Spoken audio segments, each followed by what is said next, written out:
ဒီရရောက်လဲလိုလို့ရတာမဟုတ်ဘူးငါတို့အဲ့ဒါငါတို့စားလို့ရအောင်ပါကျိုးပွေးကြီးနဲ့စားကြည့်တယ်သွားနေရချက်ပါတယ်ဒီရဆိုပြီးတော့ဒီစင်တော့စဉ်းစားပါတယ်ကျွန်တော်ကတော့ဒီရလာမှမစမပကြည့်ရတာလမ်းဆောင်နေတာဖြစ်ပါတယ်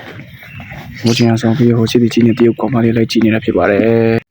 ဒီကကျတော့အခုကျွန်တော်စာကြည့်တဲ့ကိုတော်နေလမ်းမှာဖြစ်ပါတယ်စာကြည့်တဲ့ဟိုချစ်တီကြီးနဲ့ဟိုရိုက်တီးရိုက်နေရိုက်တယ်ပုံပါခင်ဗျာဒီမှာကျွန်တော် face scan နဲ့ဝင်ရဖြစ်ပါတယ်ရုပ်ချောတဲ့တူမှဝင်လို့ရတဲ့ခံနေမှာဖြစ်ပါတယ်ရုပ်ချောရင်ဝင်လို့ရမယ်ရုပ်မချောရင်ဝင်လို့မရအောင်ဒါပဲပြီးတော့အထက်ကိုပြန်ပြီးမှဆက်တက်ပါတယ်အထက်ကိုတက်ရောက်ခါနီးလေးမှာအင်တာတို့တစ်ဖြတ်ဝင်လာတယ်ခင်ဗျအင်တာတို့မတက်ခင်မှာလွယ်ကိုကြွားပါတယ်လွယ်ကိုကြွားပါတယ်လွယ်ကြွားပြီးအင်တာဝင်သွားပါတယ်ခင်ဗျအဲဒီမှာကျတော့ကျွန်တော်စာလုံးရခံရဖြစ်ပါတယ်စာလုံးရပါရောက်ခဲ့ကောက်ပေါ့ကွာဖေဝမ်းစာအုပ်ကိုဖွင့်ထားပြီးတော့ကြည်တီဦးမလေးကြည့်ပေါ့ကွာဒါပေါ့ကြည့်တိုင်းမှာတော့လူတွေအများကြီးရှိပါဗျကျွန်တော်လည်းပဲတခြားလူတွေအကုန်လုံးအလုပ်စာလုံးနေတာဖြစ်ပါတယ်ဗျာ